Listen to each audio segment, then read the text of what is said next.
Здравейте! Вчера имаше акция и сега ще ви покажа как ни се подиграват менеджерите от Била. Много интересна акция и ще обсъдим какво пише на етикета. Сега ще ви пусна етикетчето и ще коментирам това, което аз разбрах. Едното млекце, което е 400 грама и е 3,6% масленост, е 1,99, кажи речи 2 лева, което означава, че 800 грама са 4 лева, пък 1 кило са 5 лева. 5 лева за 1 кило кисело мляко. И това е регулярна цена, така пише. Регулярната цена. И те, виждате ли, ни правят отстъпка 50% от цената.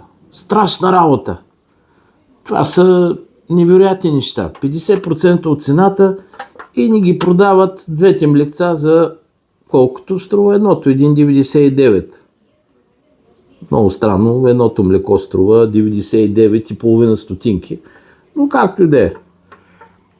А другото много интересно нещо.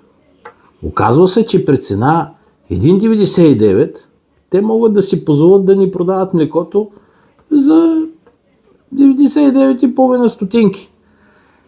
И сигурно трябва да са луди да ни го продават без да печелят нищо. А това означава, че цената на това млекце, закупната, е по-малко от 1 лев. И какво се оказва? Че регулярната цена в Била от 1,99 2 пъти и повече по-скъпа от закупната цена. И те си слагат оценка повече от 100%.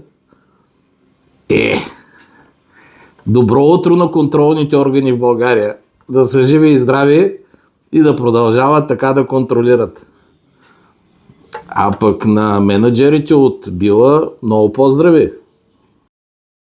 Мене ако ме питат, никой не ме пита, по-добре ще да бъде да си напишете една цена 99 стотинки за едно млекце и щяхте да продавате повече. Ама вие си знаете,